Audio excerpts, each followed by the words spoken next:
Hi, I'm Congresswoman Harriet Hageman.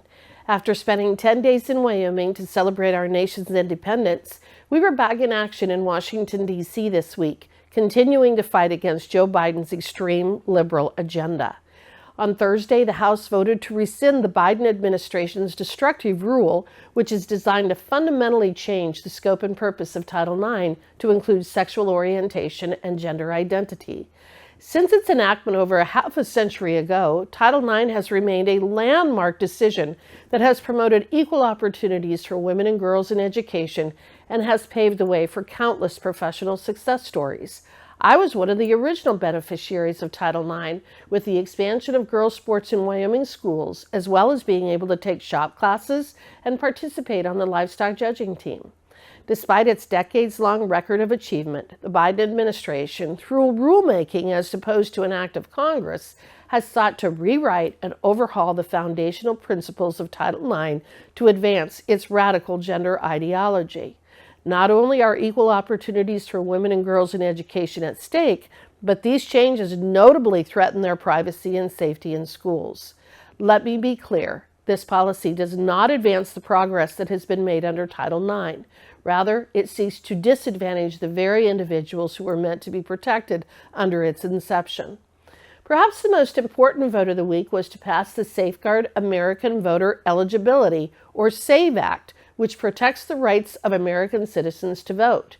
I co-sponsored this bill, and it requires states to obtain proof of citizenship in person when registering an individual to vote, and requires states to remove non-citizens from existing voter rolls. Because Joe Biden has allowed over 11 million illegals to enter our country since he took office, the need to ensure only citizens are voting has grown even greater. While we must be careful not to federalize our elections, we should all be working towards ensuring election integrity through common sense solutions such as voter ID, adopting safeguards to prevent non-citizens from voting, requiring signature verification, and implementing chain of custody requirements for ballots. To oppose these solutions is to oppose honest elections, plain and simple.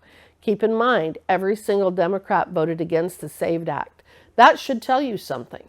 Finally, some big news on delisting the Greater Yellowstone Ecosystem grizzly bear. During a Natural Resources Subcommittee hearing on Tuesday, I had the opportunity to question Deputy Director Stephen Gerton of the U.S. Fish and Wildlife Service on the Endangered Species Act. During that questioning, he admitted that the Greater Yellowstone grizzly bear has exceeded recovery goals by more than double, and at the current number of bears, the grizzly bear would never have been listed in the first place. Under that law, the Greater Yellowstone Ecosystem grizzly bear has been listed as threatened, but not endangered since 1975, and its original recovery goal was 500 bears. Today, we have nearly 1,100 bears in this ecosystem. The goal of the ESA for the Greater Yellowstone grizzly has clearly been met, and we should rightfully return species management back to the state of Wyoming.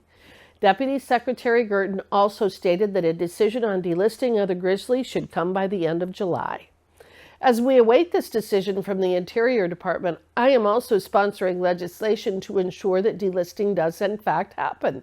My bill to delist the Greater Yellowstone grizzly has been passed out of the Natural Resources Committee, and I am pushing for passage by the full House. It has also been included in the Interior Department appropriations bill. As always, I appreciate your support and look forward to continuing to serve you. If you would like more information on all of this week's votes, committee hearings, media interviews, and more, please subscribe to my weekly newsletter, the Wyoming Roundup, or follow me on social media at Rep. Hageman.